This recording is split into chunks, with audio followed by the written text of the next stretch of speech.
Attention, vous écoutez un programme audioactif. Oh, touching! Yeah. Jack Miller nudging him wide as well. On the start. Oh, contact! Oh! Miller and Mir, side to side. Big, they bash big into each contact. other. The checkered flag is out. It's Zarco versus Martin for second, but the race winner tonight, no questions about it. A stunner from Fabio Quartararo to win, and the battle for second is close, but it goes to Zarco. Bonjour à tous et bienvenue dans ce numéro 155, partie 2 de C'est qui en pôle. Cette semaine, on se retrouve sur aucun circuit, on va juste à nouveau parler de Valence. On se retrouve chez toi surtout. Quoi ? On se retrouve chez toi. Oui, on se retrouve à la maison pour une fois, mais on se retrouve surtout pour un épisode extra pour lequel on va faire un petit point avec Cyril. Comment tu vas, Cyril ? Bah ça va. Et toi ? Ça va, ça fait plaisir d'être de retour. Tu es bien revenu ? Ouais, 3 épisodes sans vous, c'est long. Et on a un invité surprise cette semaine, un invité chez qui ce type d'épisode, ça s'appelle des longues laps. Un invité pas des moindres, Kevin de la boîte à clapper. Comment ça va, Kevin ? Bonjour à tous les deux, merci beaucoup de l'invitation, ça va très très bien. Effectivement, chez moi, ça s'appelle un long lap, mais je pense que c'est beaucoup mieux chez vous quand même. Hein. Chez nous, c'est très nul. Un épisode extra... C'est pas très original. Par contre, ça va devenir une tradition parce que ça fait 2 fins de saison où on se retrouve pour un épisode pour finir. J'espère vraiment pour les auditeurs que ça va pas devenir une tradition. Hein. Vraiment, c'est pour eux que j'espère. Hein. Ça me dérange pas. Hein, mais... Déjà qu'on a des gens, on ne citera pas Pierre, qui n'a pas voulu venir parce que t'étais là, donc peut-être qu'on va juste plus nous écouter. Non, il a... Cœur sur toi, Pierre. Pierre, il a un Evan Ducati. C'est pour ça. Oh là là, mais quel enfer. J'aimerais être une petite souris pour voir à quoi ça ressemble. Ils doivent tous être habillés dans des costards de fous furieux, là. Je te dis, ils doivent se montrer leurs envies d'imposition avant de s'adresser la parole. Donc ça doit être incroyable. Ils ont des titres à fêter, eux. Ouais, c'est vrai. C'est vrai, mais bon, ça doit se la fêter. Ah, enfin, bref, j'aimerais bien voir à quoi ça ressemble. Il a mis son costume rouge le plus beau pour l'événement. Le costume de Mickey. Non, il a que des t-shirts. Ouais, c'est clair. Bon, on Pierre, profite. On profite de se retrouver à la suite des essais de Valence parce que Cyril, quand vous avez enregistré le débrief de la dernière course de la saison, les essais n'étaient pas encore passés. On va pouvoir faire un petit point. On va commencer avec nos Français en premier. Zarco, Kevin, est-ce que tu peux nous dire un peu ce qui changeait pour Zarco sur ses essais cette année ? Ouais, pas grand chose. La moto, voilà. En fait, on peut dire qu'il n'y a pas grand chose qui changeait dans la mesure où tout changeait. Du coup, il est passé de Ducati officielle dans un team privé à une Honda officielle dans un team privé. Donc en vrai, c'est un peu pareil, mais sauf que c'est pas du tout la même moto. Il passe de la meilleure à la pire moto du plateau. Ça, c'est sûr. Il a ouvert le bal des chutes. C'est lui qui s'est fait satelliser le premier. Ouais, c'est lui qui est tombé en premier. Sur une Honda, il n'y a rien d'original. Ouais, non. C'est ça. Mir, il a fait ça toute la saison. Voilà, qu'il ne se la pète pas non plus trop aux Zarco. Il y en a d'autres qui l'ont fait avant lui. Bon, après, ils peuvent pas parler encore parce que même s'ils ont le droit d'essayer les motos, ils sont toujours sur contrat jusqu'au 31 décembre. Les mecs ont changé, notamment Zarco. Du coup, il est toujours sur contrat Ducati, donc il a pas le droit de parler pour le moment. Ce qui se dit, ce qu'on a entendu, c'est que il est agréablement surpris dans le sens où c'est moins pire que ce qu'il attendait en termes d'agilité de la moto et de chrono. Il a une petite seconde du meilleur temps, je vous le donne en 1000. Vignales, voilà. C'est un essai qui ne sert à rien. Vignales est donc forcément présent. Voilà. Donc bon, de toute façon, ça veut absolument rien dire ce genre d'essai. Il a juste, à mon avis, essayé ces genres de choses où il voit à quoi ça ressemble, la position sur la moto, etc. Enfin, ça veut pas dire grand chose, mais en tout cas, apparemment, il n'était pas si mécontent que ça. Oui, puis ils auront peut-être plus de retours avec un Zarco qu'avec un Nakagami, donc ça leur fait pas de mal aussi de l'avoir dans les coins, quoi. Mais en fait, plus de retours, je sais pas, mais en tout cas, ils auront un retour qui est assez intéressant pour eux, je pense, parce que Nakagami, lui, il a un intérêt dans le sens où il leur fait un retour par rapport à la moto précédente, et Zarco, lui, peut leur faire un retour par rapport à la meilleure moto du plateau. Donc, je pense qu'en combinant les deux, effectivement, ça peut être très intéressant pour eux. Peut-être qu'on va avoir Nakagami qui va gagner l'année prochaine avec les retours. Oui, d'accord. Donc, tu peux commencer à poser des cierges. Et côté français aussi, du coup, on avait Quartararo qui testait la future Yamaha, sur laquelle il a dit que il laissait faire Yamaha et qu'il avait confiance en eux cette saison, qu'il n'était pas si déçu que ça, parce que ça allait, ça allait toujours pas, mais que c'était moins pire que ce qu'il attendait aussi. Bah, de toute façon, il est dans une position où il n'a pas grand-chose à faire d'autre qu'attendre.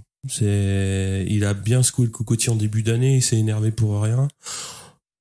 À part mettre des coups de casque, il peut pas faire grand-chose de plus. Donc, faut qu'il fasse avec ce qu'il a. Il avait très bien fait quand il est arrivé en 2020, 2021, même sa première année. Il a pris ce qu'il avait, il s'en est bien servi. Bah, c'était un peu étrange quand même d'avoir un Fabio Quartararo qui, je les laisse faire, je leur fais confiance, alors que toute la saison il les a satellisés. Il a changé un peu d'état d'esprit en septembre. Il a été moins vindicatif, puis les résultats étaient moins pires aussi. Ouais. Il a réussi, même si c'était pas encore satisfaisant, hein. C'était au moins de temps en temps, il arrivait à accrocher les 5-10e places, quoi. Bah, la course au sprint à Valence, c'était vraiment, enfin, il s'est satellisé au bout de 5 tours, il me semble, mais il avait quand même un bon rythme, c'était pas... En fait, ils ont réussi à trouver 2-3 trucs, je pense. En cours de saison. Ouais, en cours de saison, parce qu'ils avaient toujours ce problème ils n'arrivaient pas à faire avancer la moto avec un pneu neuf. Donc, en qualification, ils n'arrivaient pas à faire de chrono. Et en début de course, c'était très compliqué. Par contre, au rythme sur la durée avec l'usure des pneus, c'était peut-être voire le meilleur pilote du plateau. C'est ce qui était ressorti. J'ai vu passer un tweet. Alors, je sais plus qui l'avait fait, mais ils avaient fait une analyse sur les 10-12 tours les plus rapides. Et il était pas trop mal placé. Il était encore top 5. Hein, ouais, donc, c'est ça. À chaque fois, en fait, à partir de la mi-course, il est très très vide. Donc, pour eux, et l'avantage, c'est que ça leur donne vraiment des pistes concrètes. Parce que depuis le début de la saison, ils étaient en mode, on sait pas pourquoi la moto elle avance pas.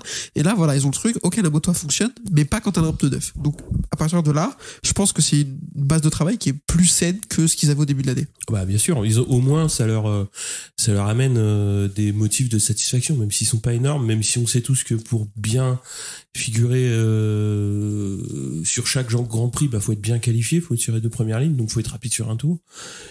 Et pour le moment ils y arrivent pas, bah faut travailler là-dessus. Après, je pense que l'effort de progression il va être plus marqué chez Honda, parce qu'il y a quand même à mon avis plus d'envie ou de potentiel. Déjà, t'as 4 motos, t'as plus de pilotes différents, t'as des jeunes, t'as des anciens comme Zarco. Donc, je pense que Honda va avoir un potentiel plus rapide à s'améliorer, mais ouais, ils ont quand même des pilotes. Après, je pense que c'est un peu controversé. Tout le monde ne sera pas du même avis, mais l'arrivée de Marini aussi va peut-être leur mettre un petit coup de fouet cette saison, parce qu'il y a des enjeux. Une vision différente avec Marini. C'est un pilote déjà. Moi, je le vois comme un pilote qui aura pas de pression. Je le vois rarement péter un câble, et pourtant il a pas. Et puis il a progressé de manière assez régulière depuis qu'il est arrivé dans la catégorie. Donc arrivé au HRC. Oui, c'est un choix par défaut parce qu'il y avait plus beaucoup de pilotes sur le plateau dispo, mais je pense qu'il peut aussi amener un regard. Il y a il y aura un petit peu de balèque, hein, parce que si les mecs, si lui dit des trucs et qu'ils l'écoutent pas, tant pis quoi. Mais je pense qu'ils pourront pas se mettre dans ce mode-là, quoi. Non, je pense pas qu'ils puissent se le permettre. Je pense pas qu'ils en aient envie. Ils ont l'air, comme tu l'as dit tout à l'heure, ils sont arrivés à Valence avec 2 prototypes différents de machines avec plein de choses à tester, donc ils ont l'air de se donner plus les moyens que Yamaha d'avancer. Apparemment Marini, il y a aussi Kalex qui a poussé dans le sens de son recrutement auprès de Honda, parce que ils ont appuyé sa candidature en disant que c'était un très bon développeur. Il avait un très bon retour technique, etc., ce qui forcément intéresse Honda quand t'as besoin de développer une moto qui est si catastrophique. Donc Mir, je crois, a déclaré que la moto faisait 7 ou 8 kilos de moins apparemment. Donc ça, je trouve ça. Mir, il était content quand même. Ouais, Mir, il avait un bon retour. Ouais, il était assez content. Ouais. Je crois qu'il fait 11 en plus au qualif, donc ça veut pas dire grand chose, mais déjà, je pense que ça va lui faire du bien de savoir qu'il est quasiment dans le top 10 alors qu'il n'y a pas été de l'année presque. Ouais. Donc ouais, on attend pas mal de choses de Honda. Moi, je suis d'accord. Kevin, j'en profite parce qu'on n'a pas l'occasion de t'avoir souvent dans notre podcast. Justement, le transfert de Marini, toi, au HRC, qu'est-ce que t'en penses? Comment tu vois le truc un peu pour l'année prochaine? Moi, je vois ça comme un transfert lose-lose. Dans le sens où c'est perdant pour Marini parce que tu passes à la pire moto du plateau, comme Zarco. Mais sauf que toi, t'as 25 ans, frère, ta carrière, elle est pas finie. Donc, je vois pas comment ça peut être En fait, je vois pas à quel moment il a pu recevoir la proposition et se dire, ouais, putain, trop bien et tout. C'est pas du tout un step-up dans sa carrière. Alors, les gens vont me dire, oui, il passe sur une moto officielle, d'accord, mais il passe sur une moto officielle qui est claquée au possible et dans un team avec qui il a dû négocier comme un fou pour avoir une deuxième année de contrat qui voulait lui filer qu'un an, parce que c'est un team qui fait rêver toujours et ils vont vouloir tout de suite prendre, dès que la moto va redevenir compétitive, vont approcher des mecs comme Pedro Acosta, etc., voire même Marquez pour un retour, et ça va être la première tête à sauter. Donc c'est un peu compliqué. Moi, je trouve que le move il est étrange de la part de Marini, et j'ai toujours du mal à comprendre cette espèce de à quel point les pilotes sont ébahis par les guidons officiels. Je suis désolé, Jorge Martin prouve cette année encore, Que qu'il les vaut teams mieux, satellites, voilà, il vaut mieux de moto performant dans un satellite qu'une mauvaise moto dans un team officiel. Moi, je serais pas étonnée de voir Zarco mieux performer, tu vois, qu'un Marini ou un Mir. Après, à voir. On verra, mais Zarco est quand même très bon développeur aussi. Après, je te rejoins sur le fait que c'est un transfert qui est un peu étrange pour moi parce que ça s'est fait un peu déjà du jour au lendemain. T'avais un peu l'impression qu'ils attendaient de savoir qui est-ce qu'ils allaient placer parce que Aldeguer montait pas, qu'Acosta a été pris, que Digia, qu'est-ce qu'on fout de Digia pour la fin de saison. Après, de ce que j'en avais compris des déclarations, il y avait une volonté aussi de se séparer de l'image de son frère aussi. Sauf que ça reste Luca Marini en fait. Donc dans tous les cas, l'image de son frère, il l'aura derrière. C'est pas comme s'il était allé dans un team où Rossi n'avait jamais foutu les pieds. Là, il y a peut-être après il y a un peu la blague de est-ce que c'est un cheval de Troie pour récupérer la moto de Rossi. Ça, c'est drôle. Ça serait une belle genre, s'il finit bien la saison, est-ce que je récupère pas la moto de mon frère pour la mettre dans le musée, s'il vous plaît? Je pense qu'il l'a déjà. Non, apparemment, il se bat avec Honda parce qu'ils veulent pas lui donner sa NSR avec laquelle il est titré en 2001. Ah ouais.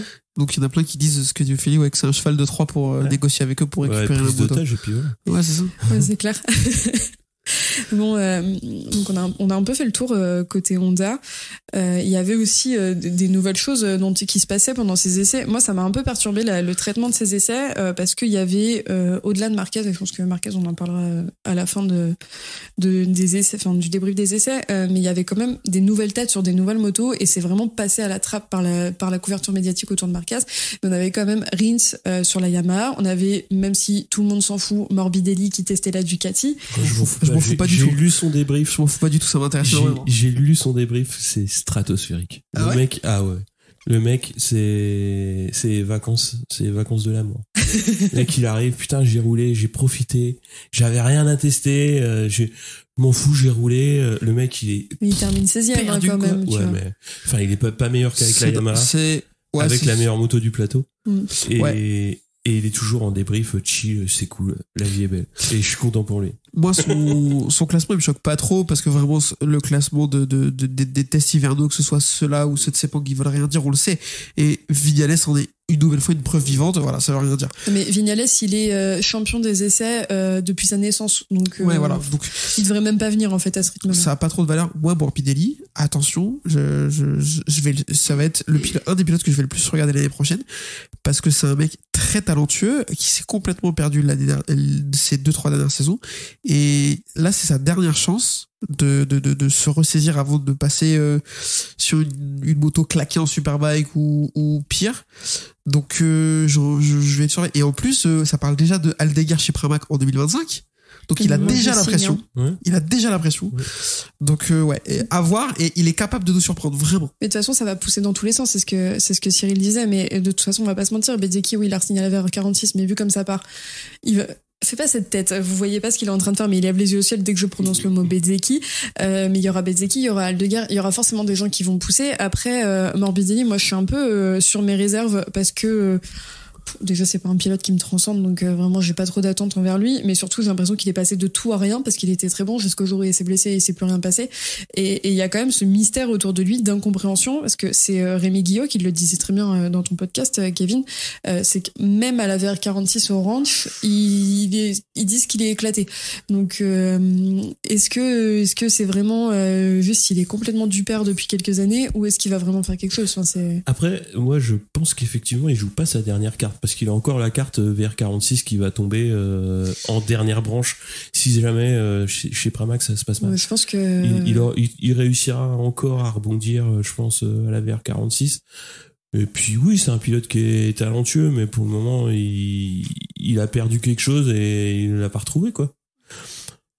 Ouais, c'est vrai, ce qu'il fait en fin de saison 2020 où il a une Spec B, où en fin de saison, il a plus de moteur, il fait 3 fois plus de bornes avec son moteur et puis il réussit à faire P2 au général. Même lui, je suis sûr qu'il sait pas pourquoi, il sait pas comment. Mais il y est arrivé quand même. Et oui, c'est un pilote qui est talentueux, mais depuis qu'il est arrivé chez Yamaha officiel, il fait pas grand chose. Et ouais, il a beaucoup de chance, il a beaucoup de jokers quand même. Mais je pense qu'il a les bons contacts aussi derrière. Faut pas se leurrer. Bien sûr. Ah, mais ça, c'est une limite. Oui, peut-être que il aura toujours ce filet de sécurité qu'il avait à 46, mais je pense que ça a une limite quand même, dans le sens où il y a des mecs qui montent, et si Rossi veut garder Bezzecchi en 2025, et que derrière, il a le choix entre Morbidelli, parce qu'il s'est fait test de chez Pramac, et un Aldegar, par exemple, parce que, je sais pas, Acosta va chez Pramac. Même un DJ qui continue dans sa lancée. Mais voilà, tu vois, si DJ et Bezzecchi font une bonne saison, t'imagines, Tu gardes les deux. ils font P5 et 6 au championnat l'année prochaine, et Morbidelli se fait têche de Pramac parce qu'ils prennent Aldegar. Bah, je pense que Rossi lui dit, écoute, mon pote, t'es gentil, mais tu vas aller te battre avec Petrucci en Superbike. Enfin, oui, et puis après, on verra, hein, parce que la VR46, il y a toujours cette histoire de il va signer chez les Yamaha, donc. Ouais, alors là, ça va être rigolo. Je pense qu'il est, je l'ai dit, moi, je le bon, redis, il est assez bête pour faire ça, il va le faire. Mais alors, moi, s'il fait ça, je débarque à Tavoulia et je fais une pétition. Oh, tu vas pas le faire du tout, tu vas dire que c'est un bon choix parce que c'est Rossi. On parle en 2025 là déjà. Bon, et en parlant de Yamaha, en parlant de moto éclatée au sol, Rins a testé la Yamaha et après 54 tours, il finit 19e de cette séance d'essai. Donc il finit quand même devant Crutchlow, qui est censé être le pilote essayeur de la Yamaha. Qu'est-ce que vous en attendez, les garçons? Enfin, qu'est-ce que vous en avez pensé déjà de Rins sur la Yamaha? Est-ce que ça vous a transcendé ou est-ce que vraiment ni chaud ni froid, quoi? Il a pas roulé depuis plusieurs mois, donc. Mais c'était la bonne strat quand même, l'arrêt maladie pour pas finir sur cette moto destructrice. Ah ouais, mais... oui, voilà. Ouais, mais bon, après, voilà, c'était je vais revenir, je vais pas revenir. Ça s'est fini. À un moment, il y a une news qui est sortie comme quoi il manquait, je sais pas combien de centimètres d'os sur sa fracture tibia péroné, je crois que c'était ça. Au bout d'un moment, c'est compliqué, ouais. Et moi, son niveau là, ça m'étonne pas parce que de toute façon, il a pas roulé depuis longtemps. La Yamaha est pas ultra performante non plus. Donc déjà, faut qu'il s'en remette d'aplomb et puis après on verra, quoi. Mais bon, je te rejoins, souvent t'en parles en épisode comme un pilote qui sait tirer le meilleur d'une moto. Ouais, une fois dans l'année, quoi. Une ou deux fois dans l'année. S'il écrase Quarta, ça va jaser dans les box. Il va pas l'écraser.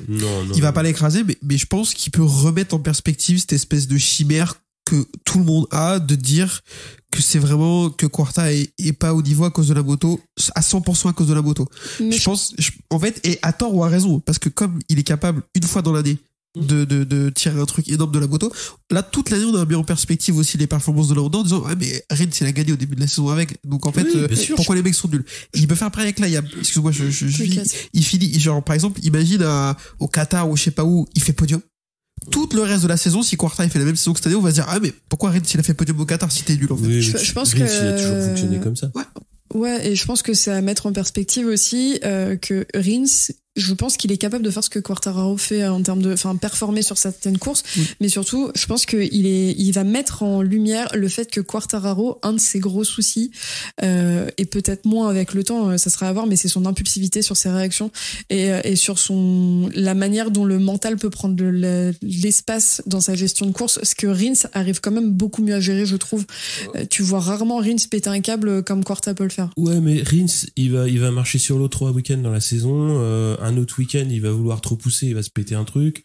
Quartararo, je le vois, faut vraiment qu'il se mette dans le mood de fin de saison. Oui, c'est sûr qu'en termes de chute, c'est-à-dire, il chute peu, il est régulier. Moi, j'ai l'impression qu'il surroule assez rarement. Et c'est un défaut parce que tu vas pas chercher la limite, mais c'est aussi une qualité parce que ça montre le vrai niveau de l'attelage. Après, ça montre le vrai niveau sur le long terme. Rins, effectivement, sur une ou deux courses, il pourra l'emmener sur un podium ou une victoire ou quelque chose, ou faire un truc sur un fait de course, tout peut arriver. Mais je le vois, déjà, il y aura plus de concurrence et ça va être intéressant. Plus de concurrence, plus de courses. Je suis d'accord. Non, mais plus de concurrence entre eux, quoi. Oui. Entre le coéquipier, parce que là, Morbidelli, voilà. Il a fait 2 courses à faire dans les 5 premiers et tout le monde a dit, mais en interne, c'est une bonne chose. Oui, bien sûr. En interne, c'est une bonne chose d'avoir de la compétition aussi. On le sait. L'époque Rossi Lorenzo, dans le même box, c'était incroyable. C'était trop. Moi, j'aimais bien. Non, alors nous, on aimait bien, mais par contre, pour Yamaha, c'était trop à gérer. C'était impossible. Oui, mais on n'en est pas à ce niveau. Mais ce que je veux dire, c'est que c'est un peu, je suis pas sûr que le terme soit le bon, mais c'est un peu enivrant pour les pilotes aussi d'avoir une certaine concurrence entre eux. Faut qu'il y ait une émulsion. Faut pas qu'il y ait un combat ou de l'agressivité entre les pilotes, entre eux. Mais il faut une émulsion, c'est-à-dire surtout que là en plus la moto elle est pas au meilleur niveau, donc s'ils veulent un jour l'un ou l'autre, ou l'un et l'autre faire mieux, bah, il faut qu'ils poussent la moto, quoi. Ouais. Et puis donnez-nous un truc qui sort un peu du monde des bisounours de Ducati, parce que l'émulsion Bagnaia Bestia, on l'attend encore. Ouais, il y a eu, il a pris Martin. Bagnaia Martin. Voilà. Bon, on en parlera tout à l'heure, mais oui. On va parler des 2 gros derniers points pour moi qui sont les 2 choses les plus marquantes de ces essais. La première, pour moi, c'était clairement le truc que j'attendais le plus de cette séance d'essai, c'était l'arrivée d'Acosta en MotoGP. Faut savoir que je vais vous parler autant d'Acosta que de Bezzecchi l'année prochaine. Je suis désolée d'avance, vous allez entendre parler que de ça. Tu vas parler de ses grosses couilles. Ouais. Big balls. Pour ceux qui n'ont pas la référence, c'est un article de Matheus Clay qui dit en gros, où le titre c'est Big Balls, Big Balls. Quelle est ta plus grande qualité? Et lui il répond Big Balls, Big Balls. Mais il est espagnol, hein, il y a un truc, l'anatomie masculine. Non, je pense pas que ce soit espagnol, je pense que c'est un Tu trait... dis ça parce que t'es espagnol. Non, aussi. je pense que c'est un trait de caractère inhérent à tous les mecs qui ont un ego démesuré et qui réussissent dans la vie. Tu regardes dans n'importe quel sport, une des célébrations iconiques de n'importe quel sport, quand t'as réussi à mettre un but, un panier, que ce soit, c'est de montrer qu'on a une grosse paire. Donc c'est juste un truc un truc de beauf, quoi. D'égo, oui, mais oui. Mais ouais. Moi, je sais pas si il y a eu ce truc, on en parlera peut-être plus tard, mais Martin aussi a fait ça à la fin de la course sprint à Valence. Moi, ça me choque pas. Ça a débattu, d'ailleurs, je reviens là-dessus rapidement. Stéphane, Pierre et toi, Cyril, vous l'avez un peu taclé là-dessus. Moi, ça m'a pas choqué. Enfin, non, moi, ça me choque pas non plus. En fait, je me dis qu'après un Lorenzo qui est passé en MotoGP, on est plus à ça près et que ce genre de truc peut plus me choquer. Mais c'était pas, tu vois, il y avait un côté, je me souviens de Stéphane, je sais plus si c'est dans l'épisode où en off qui dit, on veut pas de ça en MotoGP, mais pour moi, il y a eu beaucoup plus grave que ça dans les célébrations, quoi. On reste dans les fruits. Lorenzo, c'était le melon. Et là, c'est les kiwis. Là, c'est les kiwis, ouais. Mais bon, ouais, au final. Si elles sont vertes, faut consulter, mais Non, mais il fait sa vie. Après, il fait ce qu'il veut. Oui, en plus, pour le coup, alors moi, oui, je comprends qu'on l'aime pas trop et tout, enfin, cette célébration, mais il est sur une course sprint, il a besoin d'assumer, etc. Et en fait, dans le jargon comptoir de bar, on aurait dit qu'il a posé ses couilles sur la table, en vrai. Donc, là, il le montre. Enfin, tu vois. Alors, moi, je suis pas archi client, mais ça me dérange pas. Il fait son truc. Voilà. Oui, puis à la fin de saison, enfin, on en parlera après parce qu'on fait des longues laps sans cesse là, mais on en reparlera après. Moi, Kevin, je veux quand même ton avis et après celui de Cyril m'intéressera aussi. Mais sur l'arrivée d'Acosta en MotoGP, parce que je pense que t'es aussi client que moi de ce pilote. Ouais. Moi, Pedro Acosta, je suis très très fan. Comme j'ai dit, je suis conducteur du train de la hype depuis le premier jour, je pense, de Pedro Acosta. Vous pouvez encore monter dedans d'ailleurs, mais je ferme les portes en mars. Ouais, après, on s'est vraiment beaucoup trop emballé, j'ai l'impression, sur waouh, regardez, il fait des glisses et tout. Oui, bah, tous les. Son dépassement sur Vignales, s'il te plaît. Oui, bah, écoute, c'est des essais, pareil, on s'en bat la race. Tu vois. Vignales, il est en 5ème. Non, mais il voulait faire le spectacle un peu. Mais on a oublié, en 2013, Marc Marquez, je crois qu'il finit dans le top 3 des essais quand il arrive en MotoGP. Enfin. Oui, mais alors, tous les Twitter canapés viendront dire oui, mais c'est Marquez. Oui, ben voilà, mais Pedro Acosta, on l'attend pas. Moi, je l'attends pas beaucoup moins fort que Marc Marquez, je suis désolé. Donc, moi, j'en attends énormément de Pedro Acosta l'année prochaine. Après, c'est pas un épisode sur la saison 2024, mais j'ai kiffé le voir. Il a l'air effectivement très à l'aise. Déjà, en plus, j'ai adoré quand il a dit qu'il a fait le premier tour très très cool, et quand il est sorti d'un virage, là, il a mis gaz en grand et il s'est fait mon Dieu, qu'est-ce que c'est. Ça, j'ai trouvé ça très cool.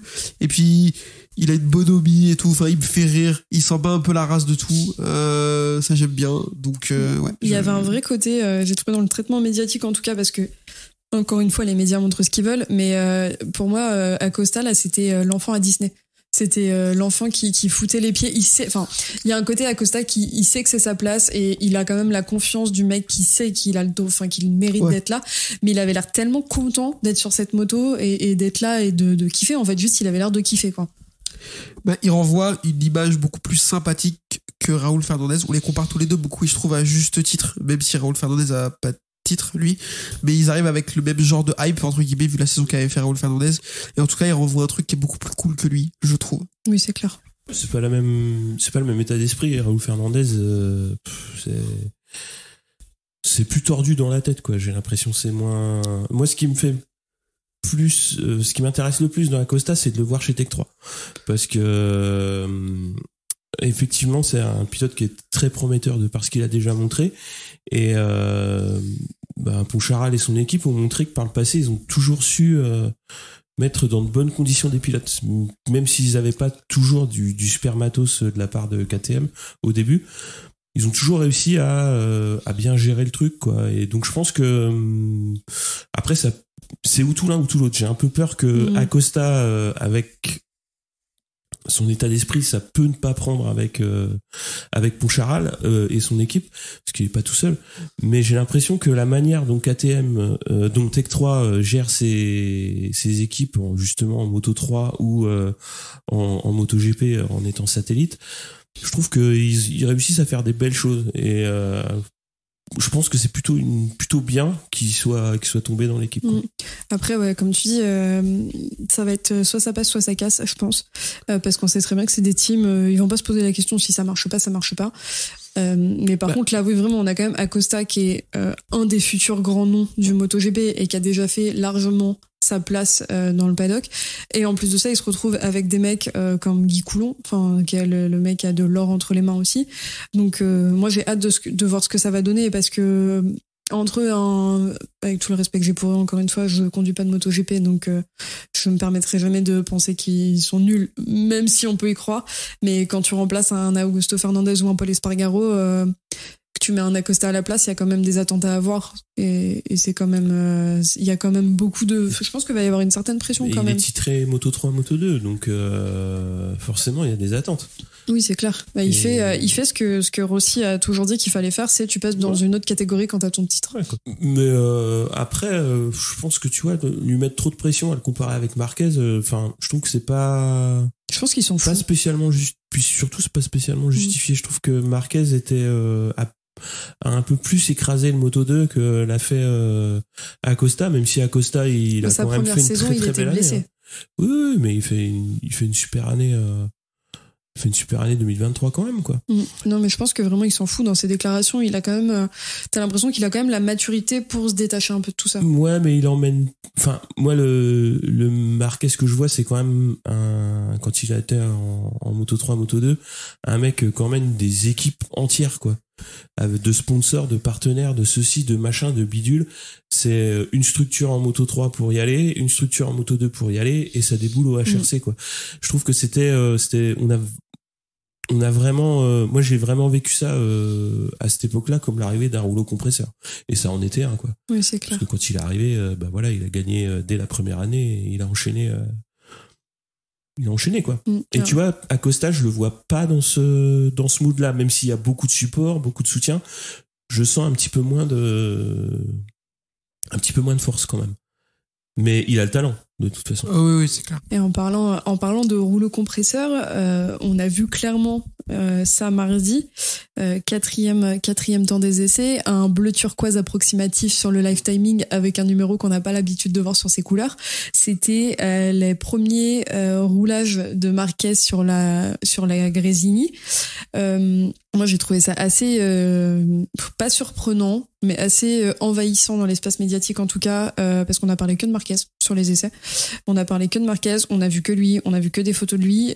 Moi, ça m'a un peu frustrée, j'avoue, parce que j'adore les essais de Valence, parce que j'adore voir toutes les nouvelles motos. Mais en même temps, il y avait beaucoup d'attentes. Et moi, la première, j'attendais de voir Marquez rouler sur cette moto. Donc, comme je disais, il fait quatrième temps des essais. Est-ce que vous les attendiez à le voir ici mardi? Oui. Oui, T'es blasé carrément. Non, je suis pas du tout blasé, mais je m'y attendais. Vous pouvez réécouter les épisodes qu'on a fait, nous, de notre côté, et on l'avait annoncé. Enfin, en tout cas, c'est risqué peut-être, mais ouais, on parle d'un mec. Pour moi, c'est normal qu'il ait autant envahi l'espace médiatique, parce que c'est quand même invraisemblable ce qui est en train de se passer. J'ai vu un tweet passer disant, pour la première fois de sa carrière, Marc Marquez va avoir la meilleure moto du plateau. Je crois que c'est vrai, en fait. Non, quand il arrive en 2013, c'est la meilleure. Après, la Honda il y a bagarre, c'est la Yam qui est championne. Oui, mais c'est Stoner qui l'avait avant. Stoner Pedrosa, ils avaient la meilleure moto. Thomas Morcelino le disait très bien en parlant de la Honda, c'est que la Honda, ils ont la mauvaise manie d'avoir une moto qui est en vrai pas si bonne que ça, mais que les pilotes arrivent à faire rouler avec des brics et braques. En fait, Marquez, il arrivait avant son accident à faire rouler la Honda qui était pas si bonne, sans trop de raison en fait, parce qu'elle était pas bonne et elle était pas si incroyable que ça la Honda en fait. Ouais, mais alors, je suis d'accord avec ça sur la fin des années 2010. Peut-être qu'en 2013 ça peut se discuter effectivement, vu qu'il y a une sorte de stoner que Pedrosa est perfo dessus et tout, donc ça peut discuter.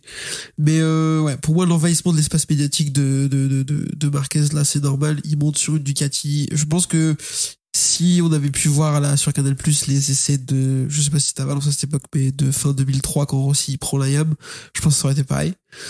Donc on parle d'un pilote qui est considéré comme beaucoup par le meilleur de tous les temps, qui vient de vivre des années, enfin qui en fait tout le monde a envie de le voir. Même les gens qui l'aiment pas, ils ont envie de le voir faire. Là, tu vois, ils ont envie de le voir monter sur la Ducati, ils ont envie de voir ce que ça va donner et tout.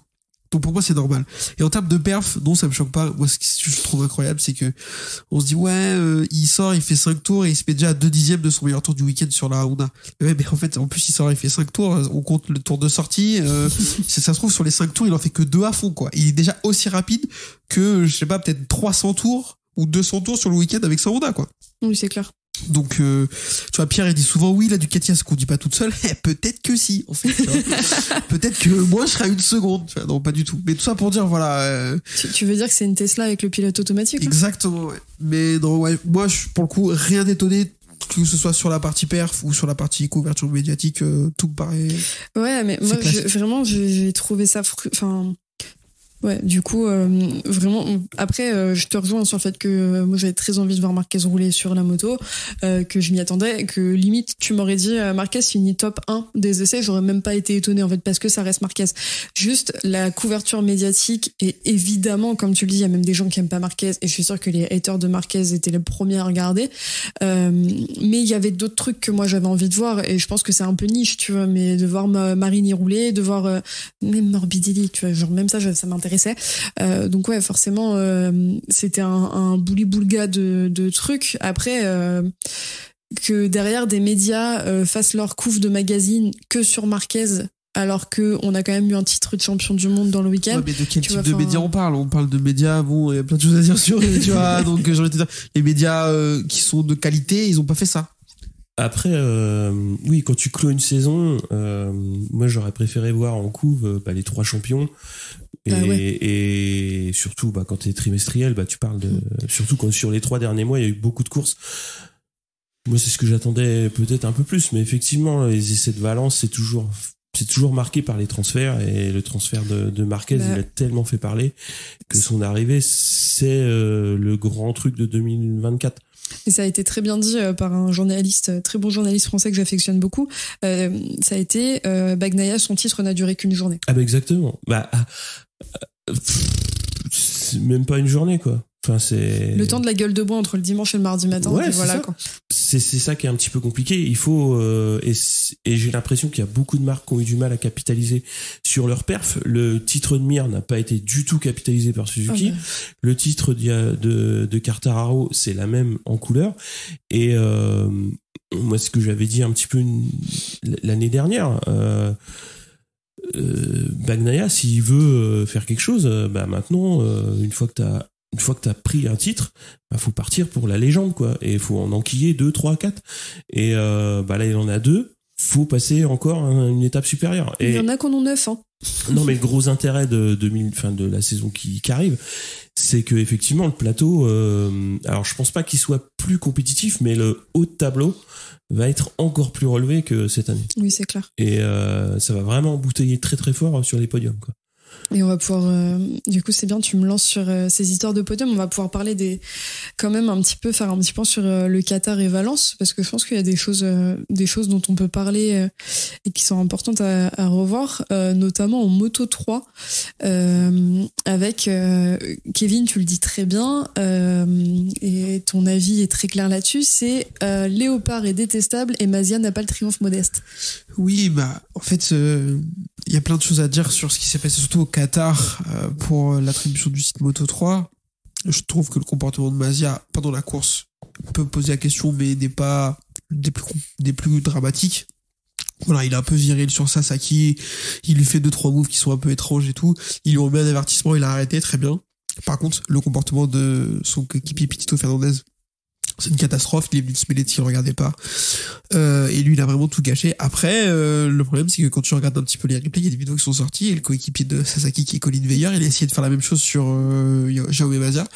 La seule différence, c'est que lui, il est pas doué, donc il a pas réussi. Cette balle perdue. Non, mais il est pas doué. Alors, non pas qu'il soit pas rapide, au contraire, il est très très fort ce mec. Mais par contre, c'est genre, fin de saison, tu vois, Pitito Fernandez, il veut faire chier Sasaki, il y arrive. Mais c'est un Fernandez, hein. Voilà, Veiller, il veut faire chier Mazia, il lui met des coups de coude comme ça. Mon pote, il en a rien à foutre, l'autre, tu vois, ça ne change rien. Donc, ouais, c'est ça qui est un peu dommage. Et surtout, alors je sais que, ils s'en foutent maintenant, c'est fait, donc, mais je trouve qu'ils ont pas du tout le triomphe modeste. Je le trouve Mazia, il fait le titre au Qatar. Il fait le titre à Valence. Il y a des photos de lui qui sortent, il a un gros cigare dans la bouche et tout, enfin genre il se prend pour je sais pas qui. En conférence de presse, il dit je fais ce que j'ai à faire, j'ai pas de problème avec ça et tout.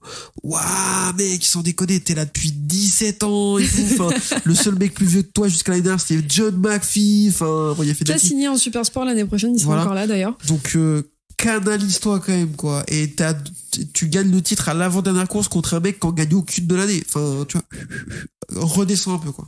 Et il fait Masia, il fait une bonne saison, mais clairement, ce qui se passe au Qatar, ça aurait dû se régler le lundi, quand les images sortent de Verrer, la direction de course, elle doit faire quelque chose, c'est-à-dire les deux blocs passent au bout d'un moment, le premier oui, le deuxième, le prochain Grand Prix, tu le fais en piouis, ça t'amuse. En fait, au niveau de la direction de course, moi je trouve que ce qui peut poser question, alors oui, sur le dimanche, tu peux dire putain, c'est vraiment merdique, ça mérite peut-être un avertissement au moins pour dire mec, calmez-vous. Mais vu que derrière Verrer fait la même chose, pour moi c'est un peu kiff-kiff. Ça veut dire que dans les deux sens, ça s'emmerde. Oui, mais tu peux pas rentrer en mode il t'a fait chier, tu l'as fait chier, donc on repart de 0. Tu mets moins 10 points à tout le monde, ça va calmer tout le monde. Et surtout, ça va éviter que l'année prochaine, si jamais c'est d'autres équipes, ça passe sur le même mode. Ouais, mais après, tu vois, pardon Kevin, je t'ai coupé la parole, mais dire on leur met des pénalités le lundi, on est les premiers à râler quand les pénalités, elles sont super longtemps après les images, tu vois. Ce qui se passe en paquet avec Verrer, dans le direct, c'est impossible à juger. Un paquet de 15 pilotes, quand on a un au milieu qui vient faire chier un autre, tu peux pas le voir en direct. Donc il faut que la direction de course sache l'expliquer et sache être inflexible là-dessus. Sinon c'est la fête du slip, et tu verras ça en Moto 2, tu verras ça en Moto GP, et c'est plus possible. C'est-à-dire ce qui se passe avec Verrer, au bout d'un moment, il faut dire stop, même si comme tu dis Kevin, tu l'as pas bien fait puisque t'as gêné personne, mais un jour tu vas vraiment gêner quelqu'un. Mazia Dombe, il fait quoi? Il fait 0. Ouais. Et Binder l'a déjà fait. Hein. Ouais, Binder, il est pas fait exprès, il est juste les fils qui se touchent de temps en temps. Mais ouais, je pense que c'est compliqué. Après, tu veux pas trop pénaliser Mazia et Léopard de ça, tu vois. Enfin, moi, je suis plutôt concentré sur le comportement de Pitito Fernandez, tu vois. Tu peux pas pénaliser Mazia pour le comportement de son coéquipier, ni l'équipe, en vrai, parce que l'équipe, le premier truc, c'est de dire, nous, on n'a pas de consigne, c'est pas de notre faute, tu vois. Donc, après, tu peux pénaliser Pitito, je pense que ça aurait dû le faire. Mais le problème c'est que ils s'en foutent Léopard de pénaliser Fernandez vu qu'il jouait rien dans la saison, donc même si il avait eu une épée de Damoclès au-dessus de la tête de dire il roulera pas à Valence, il lui aurait fait faire quand même, tu vois.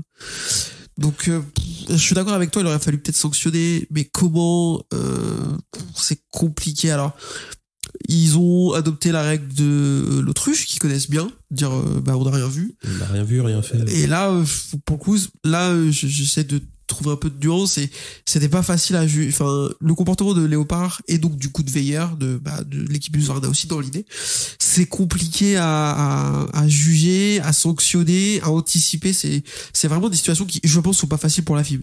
C'est pas facile, mais c'est leur métier, quoi. Oui, c'est pour ça qu'ils sont très bien payés. Oui, très bien, je sais pas, mais c'est leur métier, ils sont payés pour ça.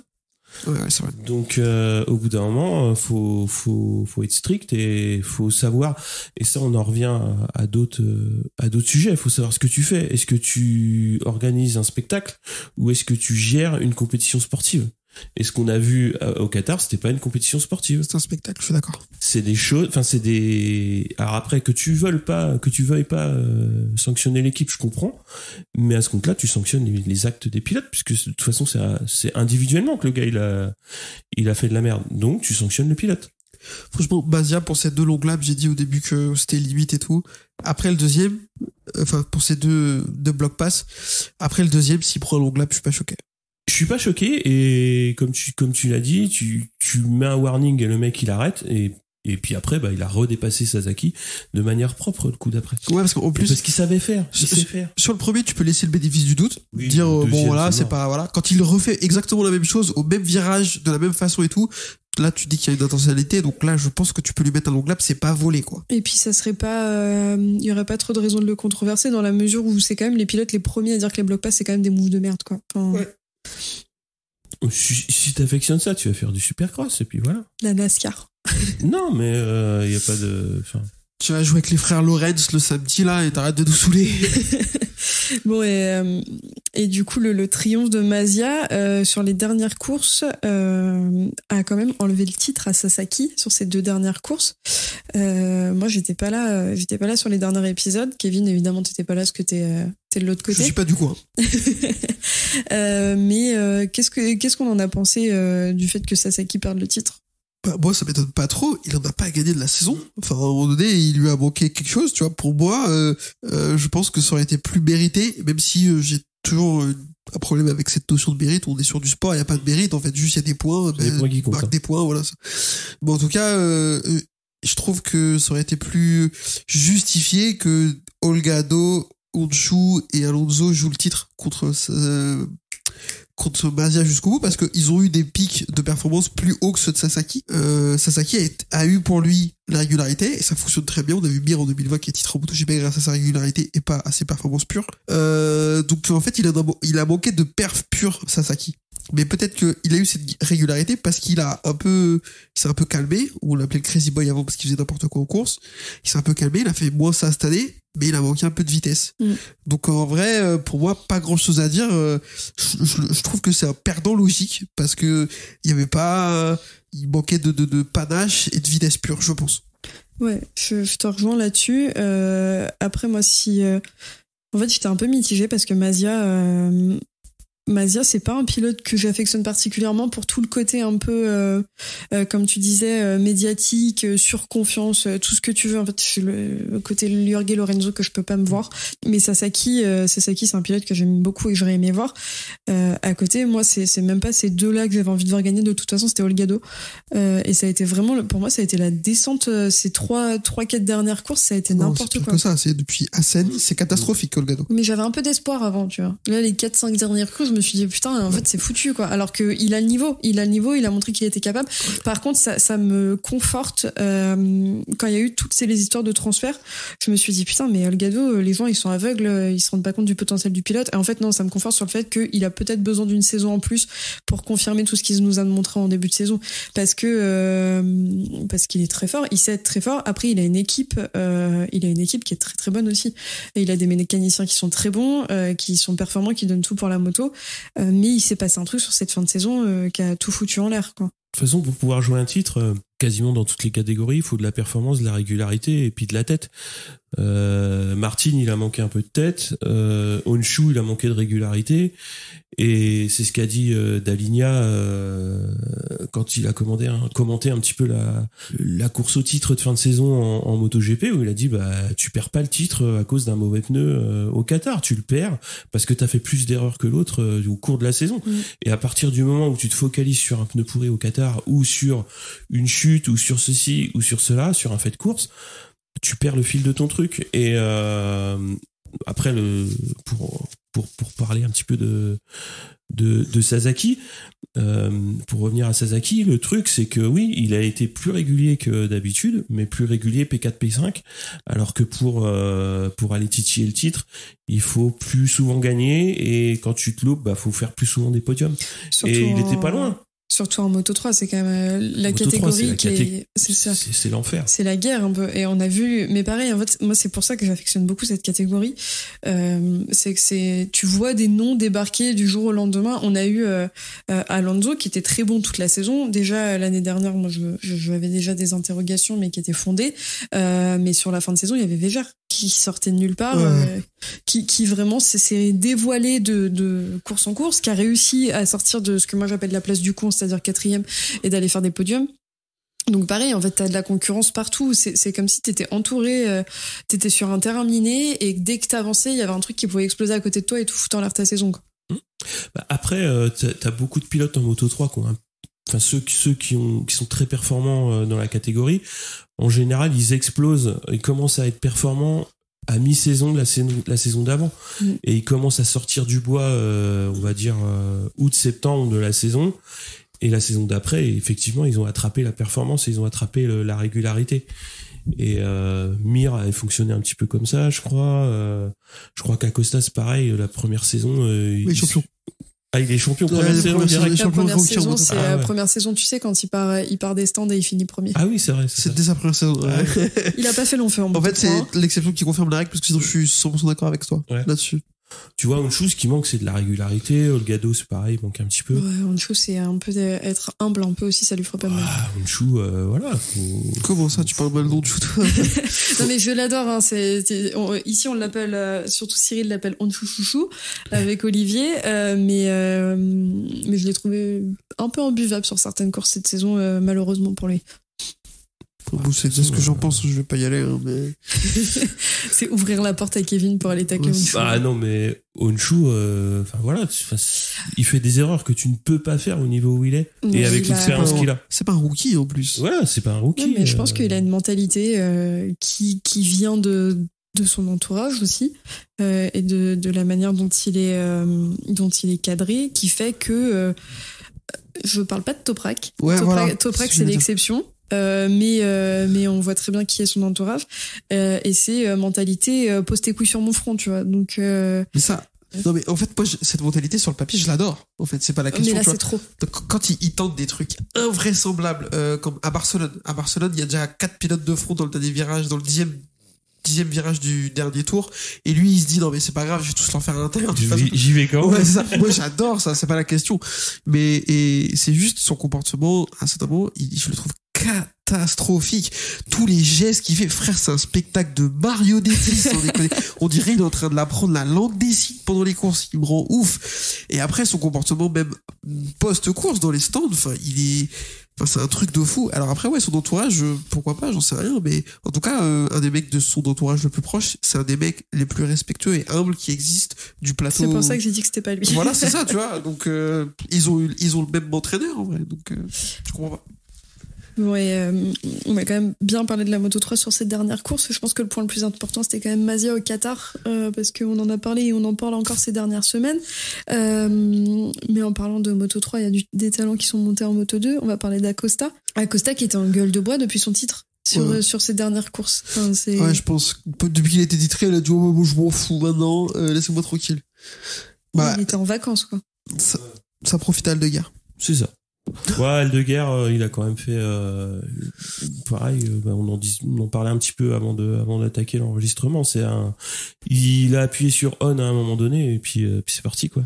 Mais tu disais un truc très pertinent, Cyril, c'est qu'il n'y a pas eu de progression. Ça a été tout ou rien quoi. C'est ouvert le robinet et let's go. Après, le problème, c'est que c'est aussi lié à la catégorie où on te montre vraiment pas beaucoup ce qui se passe entre la 5 et la 10 quoi. Et si tu vas pas regarder ce qui s'y passe, tu verras pas que Loves est tombé.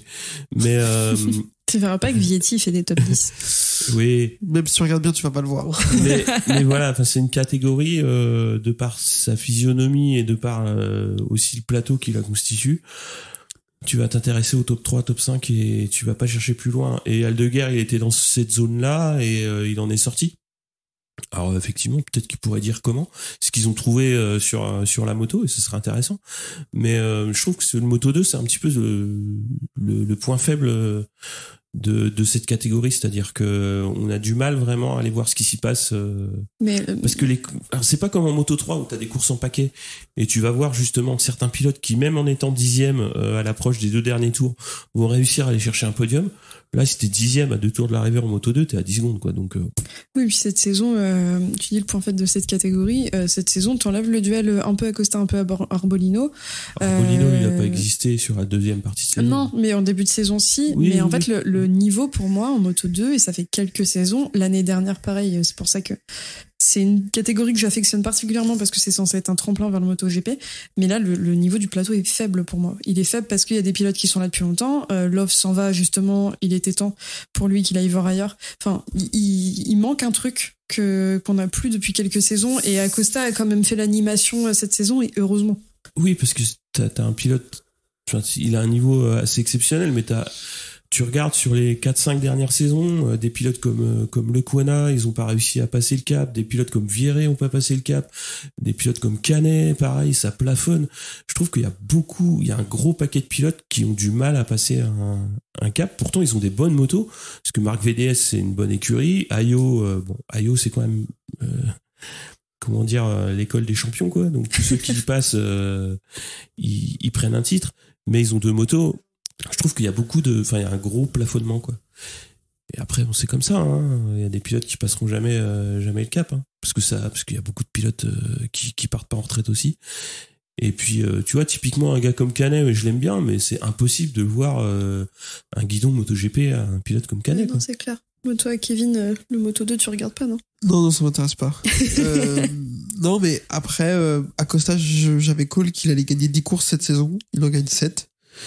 Je m'attendais un peu mieux de sa part, même s'il a été très très bon, mais je m'attendais à ce que il laisse même pas d'espoir à un mec comme Arbolino, quoi, qui à un moment donné, je pense, a pu espérer. Donc je dirais pas jusqu'à dire que je suis déçu, parce qu'on peut pas être déçu d'une saison où tu gagnes 7 courses sur 20 et que t'es champion 3-4 courses avant la fin. Mais bon, je m'attendais un poil mieux que ça. Je m'attendais à ce que ce soit plus flamboyant, en vrai, voilà. Après, sur le niveau moyen, en fait, je suis bof, je sais pas si je suis pas d'accord avec vous ou quoi, mais c'est que pour moi, c'est justement parce qu'on voit trop ça comme un tremplin pour le MotoGP que le niveau est pas bon. Dans le sens où il y a trop de turnover. Et que dès qu'un mec, il est pas perfo une saison et demie, on le remplace par un autre random de Moto 3 qui va pas être perfo une saison et demie, etc. Et je trouve ça dommage qu'on normalise pas un peu plus les carrières à la Sam Lowe, justement, ou qui fait une carrière longue en Moto 2, qui a tenté sa sauce au MotoGP, qui est redescendu en Moto 2, et qui jusqu'à il y a une saison, parce que cette saison c'était pas ouf, la saison dernière je crois que c'était ok encore, arrivé à jouer... Il doit faire un top 5 au général. Ouais, ça. Il arrive à jouer des choses encore. Et en fait, je trouve ça dommage et du coup, je trouve que ça nivelle par le bas le niveau général du plateau, dans le sens où c'est qu'une catégorie de transition, en fait. Et les places en MotoGP, il n'y en a pas beaucoup, il n'y en a que 22. Et il y a des mecs qui restent longtemps. Donc, il y en a pas beaucoup de guidons. Donc, je trouve ça dommage. Moi, un mec comme Canet, par exemple, t'as parlé de Canet. Moi, il me déçoit beaucoup parce que j'en attendais beaucoup en arrivant, mais il a le niveau pour être là. Alors, il gagne pas. Mais je trouve que c'est quand même un mec qui a 18 ou 19 podiums, qui fait des top 5 au championnat et tout. Même s'il a pas le niveau pour aller en MotoGP, ça on est d'accord, je trouve que ce serait dommage qu'il se fasse virer, qu'il continue sa carrière en super mec, frère.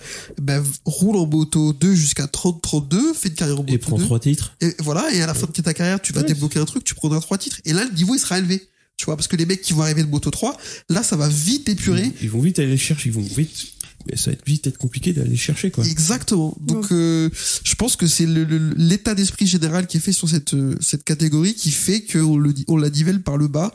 Et c'est dommage parce que c'est une belle catégorie où on a réussi à avoir des courses un peu plus intéressantes dernièrement que précédemment. On a eu 2-3 courses cette saison très cool en Moto 2. Il y a eu 2-3 courses qui étaient même plus intéressantes que des courses Moto 3 sur le même week-end. Donc, par contre, vous êtes un peu optimiste. Loves, il finit 12e cette saison sur la saison des précédentes. Pas l'année précédente. Ouais, il doit être dans le gravier comme à chaque fois. Non, je crois qu'il était encore compétitif, quoi. Non, mais je crois qu'en plus en 2021 il joue le titre jusqu'à la dernière course, un truc comme ça. Voilà, c'est pour ça. Je trouve ça un peu dommage. Un mec comme Ogura, si finalement il monte jamais, frère, fais une carrière.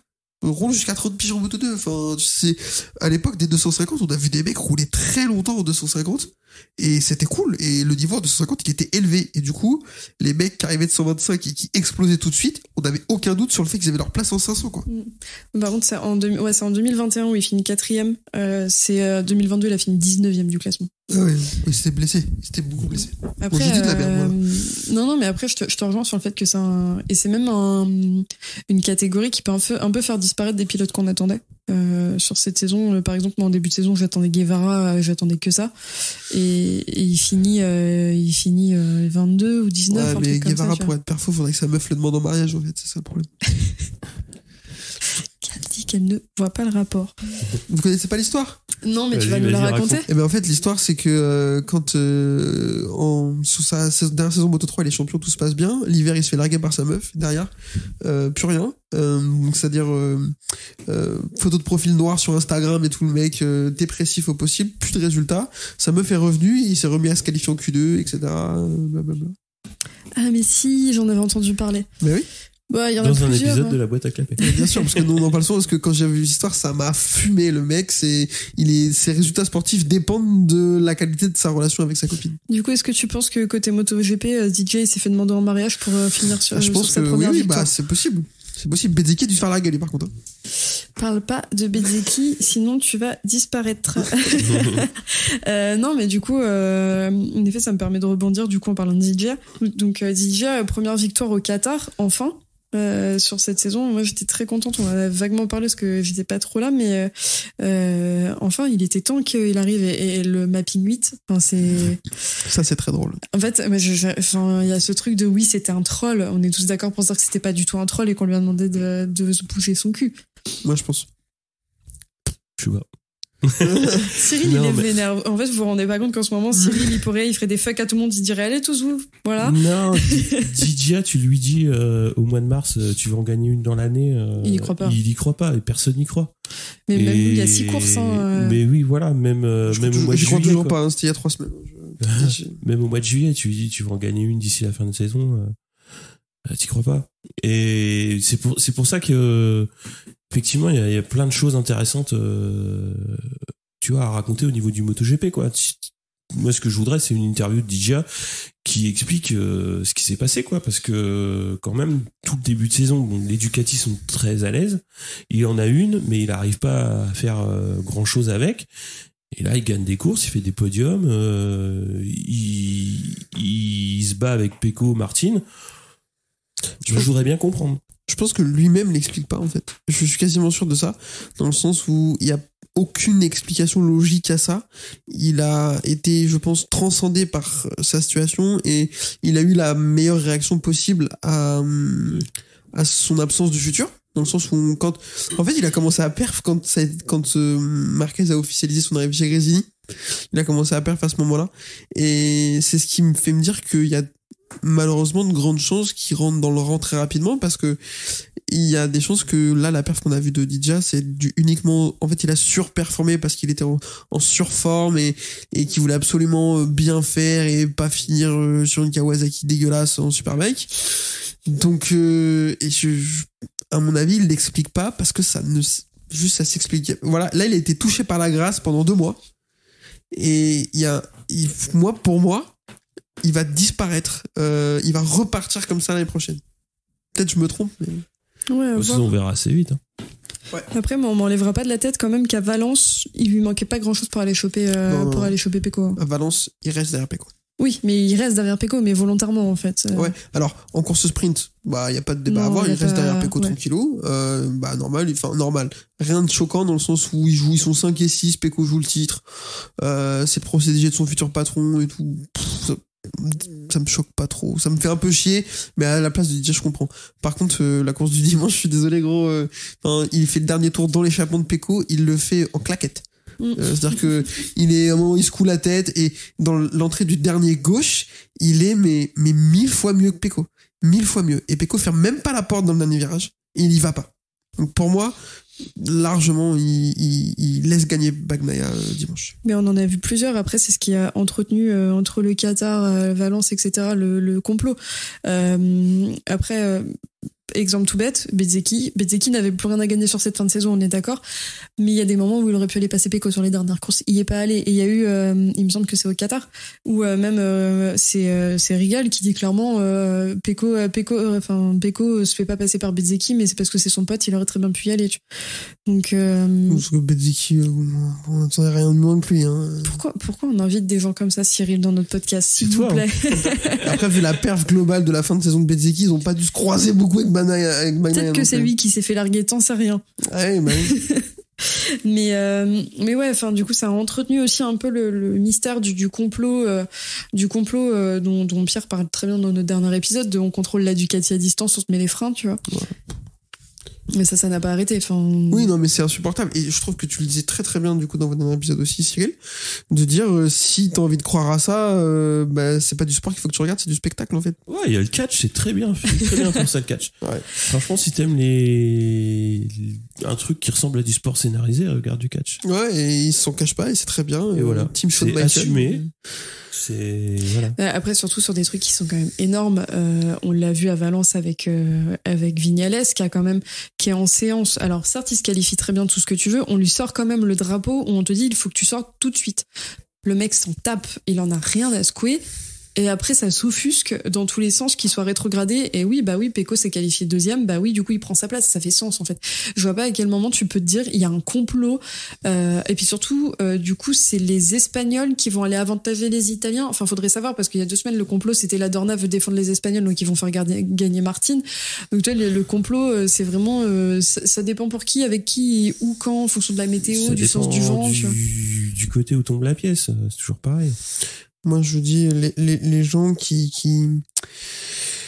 colportent ce genre de théorie, pour moi, sont dans le même panier que ceux qui croient que la Terre est plate. Vraiment, j'ai pas d'explication. Arrêtez de croire à ce genre de choses et d'essayer de monter ce genre de théorie, et vous allez voir, vous serez bien plus heureux. Vraiment. Oui, puis il y a un vrai truc, je trouve, sur ces 2 dernières courses, pas sur la saison globale, mais vraiment sur, 4 dernières courses, un truc il y avait même plus de plaisir à regarder les courses, tant il y a eu il y a des complots, il y a ci, il y a ça. En fait, tout le côté sportif et tout le plaisir que tu peux avoir à regarder des courses. Déjà que, on va pas se mentir, cette saison était très longue. L'année prochaine, elle va être encore plus longue. Et du coup, tu perds un peu de plaisir, je trouve, à suivre les courses parce que c'est long. Surtout sur des courses de fin d'année qui font 28 tours, les gars, à un moment donné. Moi, j'ai envie d'aller faire la sieste le dimanche. Mais du coup, ça rajoute un truc qui, du coup, fait complètement disparaître le côté sportif et, on se retrouve juste avec ce qu'on appelle communément dans la communauté moto, les experts canapés, qu'ont décidé que Tardozzi, il était allé mettre des coups d'aiguille dans le pneu de Martin pour le faire se galérer au Qatar. Donc, je trouve ça vraiment, c'est dommage en fait. Ça joue sur le sport et sur l'envie qu'on peut avoir de suivre ces courses. Donc, c'est vraiment frustrant, quoi. Ouais, je suis d'accord avec toi. Après, la dernière course, je sais pas si vous en avez pensé, mais la dernière course à Valence, elle était incroyable. C'était le spectacle quand même. Hein. Là, pour le coup, Yann le dit bien. Yann, qui passait chez nous de MotoGP Addict, qui est passé dans le dernier épisode de la boîte à clapper, il dit, c'est pour ce genre de choses qu'on regarde le genre de moment qu'on est fan de MotoGP, quoi. La tension au début de la course, il y a eu de la bagarre et tout. Elle était folle. Il y a du fait de course, mais tu vois, ça reste du sport. Ça reste des faits de course, c'est-à-dire ce qui se passe en course. Ouais. Et tu vois, effectivement, Valence, ça reste c'est une super course, mais tu vois, quand Martin tape un pneu pourri et dit voilà, Michelin me fait perdre le titre, non, faut arrêter, quoi. Après, il était énervé, je suis d'accord. Non, mais voilà, il a pas parlé sous le coup de l'énervement, ça je peux comprendre et tout, mais il y a énormément de mauvaise foi là-dedans, ça on peut le comprendre. C'est un sportif motard, alors là, en termes de mauvaise foi, deux trucs qui se croisent là, c'est une catastrophe, mais il a pas l'objectivité, et je pense que et c'est le genre de mec, peut-être je me trompe et je m'emballe un peu avec mes théories, voilà, mais que son entourage, même s'il le voulait, ils arriveraient pas trop à le faire redescendre, et du coup il a pas de recul, et il est pas capable de comprendre que il se le perd tout seul, le titre, comme tu disais tout à l'heure. Digitalina dit, mais mec, tu l'as pas perdu là-dessus, le titre, tu l'as perdu sur à mon avis, alors on parle de sa chute, je sais plus quel Grand Prix où il est tout seul en tête, un d'Indonésie, je sais plus lequel les deux, je sais plus. Pour moi c'est pas là qu'il perd le titre, alors forcément il perd 25 points ici, donc on peut dire, pour moi c'est en Australie où il perd tout. Ouais. En Australie, parce que des chutes, ça arrive à tout le monde, ça arrive à Bagnaia plusieurs fois cette année et tout, ça c'est vraiment c'est comme ça, tout le monde tombe, c'est même Marquez tombe, ça arrive. Même Rossi tombait. Comment ça, Marquez tombe? Non, mais même quand Marquez de 2010, tu vois, 2010, il tombe. Par contre, quand toute ton équipe te dit de partir avec un pneu, et que toi, tout seul, tu dis non, je veux partir avec un autre, et que au final, tu perds 5 places dans le dernier tour parce que le pneu, il est décédé, là, t'as fait une erreur qui était complètement évitable. Et là, t'as perdu quelque chose, parce que il a perdu du coup entre la 25e et la 5e place, il y a genre 25, 11, il y a 14 points, et en plus ça fait gagner des gros points. 3 ou 4 points de plus à Bagnaia. C'est là que tu vois l'analyse intelligente d'un pilote ou de l'autre, c'est que Pecco sur la sprint de samedi à Valence, il a dit je suis dégoûté, on a mal choisi le pneu. Ouais. Mais il a pas été dire c'est de la faute de Michelin. Surtout qu'il faut quand même pas oublier que les pneus, les allocations pneus sont faites au tirage au sort. Donc ça veut dire que à écouter Martin, si c'est de la faute de Michelin, ça veut dire que c'est le mec qui a conçu le pneu et qui a mis le pneu en... Enfin tu vois, il y a tout un truc, une réflexion. Tu peux aller très loin dans cette réflexion de c'est de la faute de Michelin. Mais c'est pas Michelin qui a choisi le pneu pourri à mettre sur la moto de Martin. Donc, Non, après je pense qu'il voulait toujours surtout tirer sur Michelin pour dire que les pneus étaient inégaux, etc. Après, c'est ce que Cyril dit très bien parfois, c'est que en fait c'est facile, c'est quand ça va, c'est grâce au pilote lui-même, quand ça va pas, c'est de la faute du team ou des autres. Ça c'est très. Ça c'est souvent en moto. Quartaro-esque comme réflexion, je trouve, parce que Bagnaia par exemple n'est pas là-dedans. Non. Exactement. Bagnaia, c'est... Très peu les Italiens, tu me diras. Enfin... Ouais, non, bon, bien sûr. Bah, Marini, enfin, excuse-moi, tu prends Marini, alors je vais pas citer Bezzecchi, tu vois, comme ça que je parle Bezzecchi, mais Marini, il a eu des galères, il est jamais allé se plaindre de... Non, mais Marini, on sait pas, il a des galères pour finir 8ème, on s'en fout, enfin, on sait jamais, tu vois.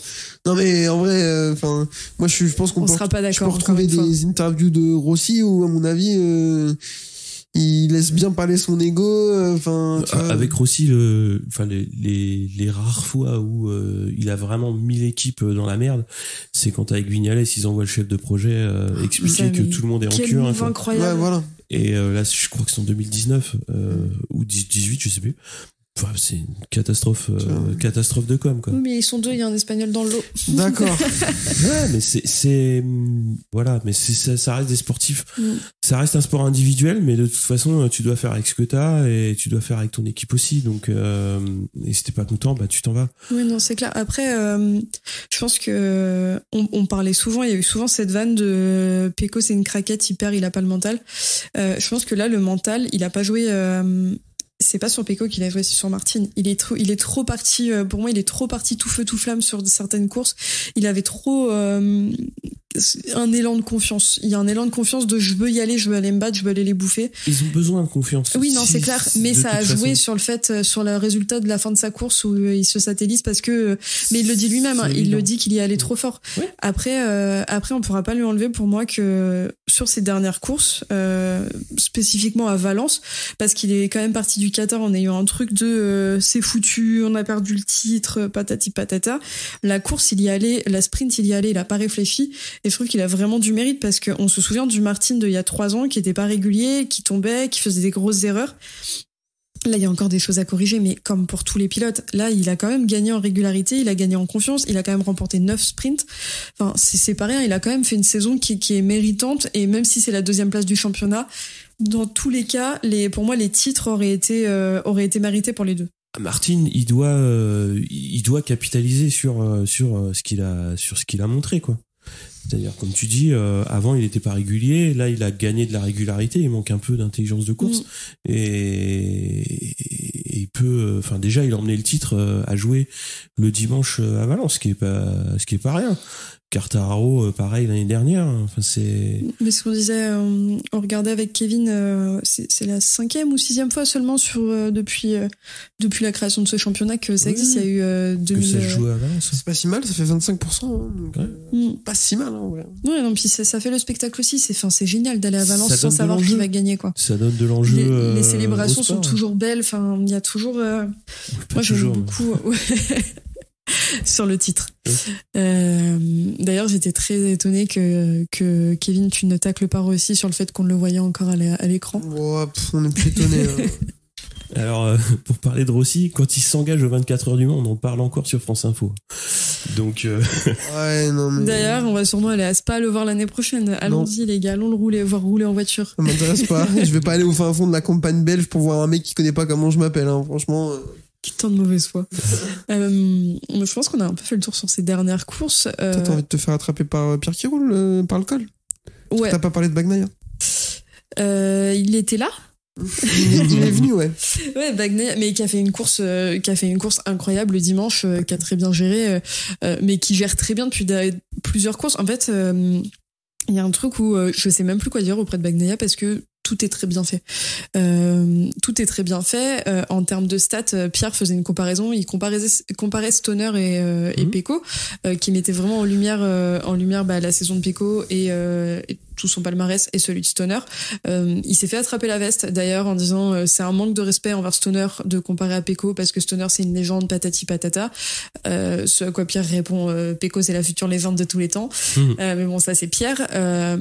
Moi, j'avais quand même relevé le fait que comparer les stats d'un mec qui est sur une Ducati qui est parfaite, on va pas se mentir, c'est l'une des meilleures motos du plateau, elle a jamais été aussi bonne, avec un mec qui a fait des merveilles, je parle évidemment de Stoner, avec une moto qui était bancale, qui a broyé des pilotes. C'était pas un manque de respect envers Stoner, c'était plutôt mettre en lumière tout ce que Stoner avait été capable de faire à l'époque avec cette moto, parce que la Ducati, elle en a vu passer des pilotes, on pense à Dovi, on pense à Lorenzo, à Rossi, enfin des pilotes de renommée. Donc ouais, mais ça apprend pour faire un épisode dessus. En tout cas, Pecco, son titre est amplement mérité et on se fait quand même quelques frayeurs cette saison parfois pour savoir quelle allait être l'issue de sa saison, mais c'est complètement maîtrisé et c'est fait de manière humble et vraiment mérité au final.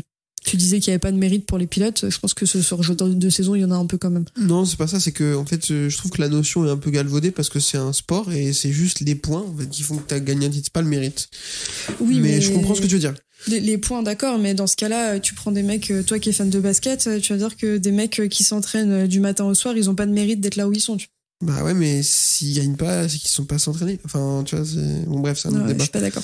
Mais surtout sur la comparaison Stoner-Bagnaia, je la comprends pas trop. Je voudrais plus que dire que c'est un manque de respect à Stoner, parce que Bagnaia a une carrière de fou. Il a déjà plus de titres que Stoner. Donc, enfin... Mais je pense que c'était dans le ton Stoner est une légende et Pecco aura largement sa place dans cette catégorie. Mais à mon sens, je comprends pas la comparaison, parce que pour moi, Stoner est plus comparable à Jorge Martin dans l'idée, dans son style flamboyant, dans le style où je tombe, où je gagne, dans le style où j'ai broyé des motos dans ma carrière. Sa première année chez Cecchinello, la Honda, il passe son temps coûte cher en pièces. non mais c'est un truc de fou quoi. Et pour moi voilà, dans le style, dans ce qui dégageait, tout ressemble plus à Jorge Martin, sa grande bouche, etc. Voilà. Donc c'est pour ça que je comprends pas trop. Après c'est deux pilotes qui ont gagné avec Ducati, donc ok, pourquoi pas, mais à voir. Après sur la saison de Bagnaia, pour moi Jorge Martin a fait la saison que j'attendais de Enea Bastianini. C'est ça. Tu remues le couteau dans la plaie. Non, tout ça pour dire. Non, mais c'est vrai. Tout ça, c'est le duel qu'on attendait et on a eu un autre. C'est pas grave, on en a eu un quand même. Exactement. Tout ça, c'est-à-dire un mec qui va très très vite, un mec qui a une grande bouche, un mec qui est complètement à l'opposé du style de Pecco Bagnaia. Et j'avais dit, je crois que Bagnaia n'aura pas ce qu'il faut pour affronter Bastianini. N'aura pas le mental, n'aura pas la confiance en lui, etc. pour affronter un mec qui emmène autant de confiance et d'énergie sur la piste. Et il l'a fait de main de maître. Il a géré ça à la Bagnaia. Il a été lui-même en construisant ses week-ends comme il avait envie de le faire. Donc à chaque fois on se disait mais qu'est-ce qu'il est en train de faire? Il se qualifie même pas en Q1, en Q2 directement et tout. Mais il travaille pour la course et en course du dimanche il est imprenable à chaque fois. Il a été en sérénité. Il a même répondu à des déclarations qui étaient un peu cinglantes très très bien. Il a lui-même mis des pics et tout. C'était... Enfin... Pour moi, il a fait une saison parfaite à la Bagnaia. Alors, certains vont dire oui, il aurait dû dominer plus, parce que c'est le champion sortant de la meilleure moto du plateau et tout. Mais peut-être, mais ça, du coup, c'est un truc à mettre au crédit de Jorge Martin. Dire qu'il a, grâce à Jorge Martin, a été tellement fort que Bagnaia a pas dominé comme il aurait dû. Ils ont dominé à deux, c'est tout. Voilà, c'est ça. Et c'est pas que Bagnaia, en fait, Bagnaia, il fait quand même une super saison. Il tombe 3 fois. Il tombe assez peu et il est toujours performant. En plus, quand il tombe, alors je crois qu'il tombe en fin de saison, j'avais oublié, mais autrement, quand il tombe, c'est en début de saison. Mais après, à partir du premier tiers de saison, après Le Mans, quand il tombe avec Vignales, derrière, il y a plus beaucoup d'erreurs, Bagnaia. Donc, saison tonitruante. Et même si on attend beaucoup Marc Marquez en 2024, je pense que ça va pas être si facile pour lui, tout Marc Marquez qu'il soit, de battre un Pecco Bagnaia s'il est à ce niveau. Et Pecco connaît la Ducati par cœur, parce que Marquez ne le sait pas encore. Oui, après Marquez, je lui fais confiance. Oui. Il y a un guidon de roue, c'est moi qui sais faire. On est bien d'accord là-dessus et moi je te rejoins sur le fait que même ces dernières courses elles étaient incroyables. De toute façon il y a pas grand chose à rajouter je pense. Il y a un dernier point sur lequel moi je voulais revenir sur cette dernière course parce que j'ai pas eu l'occasion d'en débattre avec vous les garçons et c'est un point qui t'irrite particulièrement Cyril, mais ça a été un peu le cœur de beaucoup de discussions entre le Qatar, Valence, etc. C'est les jokers pression de pneus qu'on jouait aussi sur le titre parce que des pénalités auraient pu tomber. Il y a une pénalité qui tombe et qui déclasse Digia quoi. Ouais, Zidja qui voit son petit trophée disparaître. C'est ça. Mais ouais, qu'est-ce que t'en as pensé toi sur ces dernières courses? Est-ce que c'est un truc qui a pollué un peu le titre ou simplement ça fait partie du jeu quoi? Alors je dirais pas que ça a pollué le titre parce que au final Martin et Pecco ont fait leur truc à deux, mais on s'est rendu compte, il y a eu pas mal d'articles qui sont sortis pour expliquer vraiment la spécificité des pneus. Et oui, les pneus sont compliqués à gérer en MotoGP depuis que les MotoGP ont des roues, donc depuis le début. Quand Michelin a fait son point pour expliquer que bah ouais les gars, on vous donne des fenêtres de pression et on vous dit le pneu médium il tiendra pas la durée de la course, donc ça sert à rien de partir avec. Et ben il faut juste que les pilotes ils s'écoutent et rouler sous gonflé. Alors évidemment pour eux, c'est un facteur rassurant parce qu'ils ont plus de feedback quand ils roulent un petit peu sous gonflé. Mais ça reste un point de règlement. Et les règlements, ils doivent les respecter. Et que ce soit pour ça ou que ce soit pour autre chose. Sinon, demain, t'en as un qui vient avec un réservoir qui a 4 litres de plus ou un moteur de 1200, quoi. Et ça passe pas. Et oui, moi, je trouve que de ce point de vue-là, alors la règle elle a été faite comme ça en cours de saison, donc c'est un peu dommage, mais il faut arriver à une règle ou à des pneus qui contentent tout le monde. Ouais, ça faisait beaucoup de choses nouvelles cette saison quand même, entre cette règle, entre les sprints, là sur la fin de saison les concessions, enfin c'était vraiment j'ai l'impression que ça va être un peu mais là les jokers, tu peux pas avoir une catégorie d'élite comme le MotoGP qui n'arrive pas à gérer un point aussi bête que des Moto 3 arrivent à déclasser en 30 minutes. Oui, c'est clair. Il y a des pilotes Moto 3 qui arrivent, ils descendent, ok, ils vont au parc fermé, 30 minutes après, on dit non, stop, on arrête. Là, on est obligé d'attendre 2 heures. Putain, c'est même pas au possible. FSBK, ils sont vérifiés les pressions de pneus dès que ça descend des motos. Si ça descend des motos, tu mets un coup et puis voilà. Je sais pas de part après, parce que je suis d'accord avec tout ce que tu viens de dire. Est-ce que du coup les garçons sur ces dernières courses, il y a des choses dont vous vouliez parler où on a un peu fait le tour en plus de tout ce que vous avez déjà très bien dit, autant chez la boîte à clapper qu'avec Pierre et Stéphane, toi Cyril, en début de semaine? Vivement les vacances. Ouais, on est bien d'accord. Ouais, vivement les vacances, mais il y a toujours une petite hype quand même de l'année prochaine. J'ai l'impression qu'à chaque fin de saison, il y a une petite hype de la suivante, même si on est content que ça s'arrête. Là, j'ai vraiment très envie de voir Marquez sur cette Ducati. Vraiment, j'ai trop envie. Ouais, le point vraiment des derniers jours qui m'a encore plus énervé vis-à-vis de plein de choses, c'est ce qui s'est passé avec RNF. Parce que dès le début, on savait que le sponsor c'était bancal. Mais la Dorna accepte certaines choses parce que ça l'arrange à certains moments, et quand ça la fait chier, et ben ils sortent les équipes. Alors ils ont certainement de très bonnes raisons de le faire, mais il faut les donner, il faut les expliquer. Et parce qu'après ben voilà, t'arrives à des imbroglios où t'as un Gugus qui te fait un mail et qui tourne partout, qui dit ouais, je vais les envoyer en procès, et puis ouais, ça va peut-être être repris par machin bidule, et voilà. Donc tu peux pas accepter de sauver une équipe d'une manière un petit peu bancale une année, et l'année d'après avoir virer sur l'aile. Ou alors il faut que dans la saison tu t'expliques, parce que si effectivement ils ont des relations compliquées avec les partenaires de cette équipe au fil de la saison, pour des histoires d'argent, pour des histoires d'image, de tout ce que tu veux, il faut l'expliquer. Et il faut donner les faits. Tu peux pas arriver le lendemain de Valence, de la course, et dire les gars, c'est fini. Là, pour le coup, on fait référence à tout ce qui est sponsor qui était CryptoData, du coup, donc qui touche à la crypto-monnaie. Tu sais que des sponsors comme ça, où t'as des pilotes qui font la sponsor de la crypto, des teams qui se basent là-dessus, sachant que la crypto, c'est quand même quelque chose qui est très controversé, qui se fait de la thune pas de manière très clean parfois, tu le sais dès le début, en fait, tu le sais dès qu'ils arrivent. Donc est-ce qu'ils se sont dit ouais, on verra bien, et en fait ils se retrouvent avec un team qui a même pas la thune qu'ils devraient avoir, donc en fait qu'on fait une saison à crédit tout simplement. Donc c'est vraiment c'est problématique, et ils ont laissé avoir des confirmations pour Aprilia de saison prochaine, en sachant qu'il y a les sacs qui allaient tomber. Alors fort heureusement, il y aura quelqu'un. Aprilia continue d'exister, là les pilotes ont roulé sous Aprilia Racing, mais il y a toujours cette question de qui va prendre la place de CryptoData, mais pareil qu'avec Petronas, etc.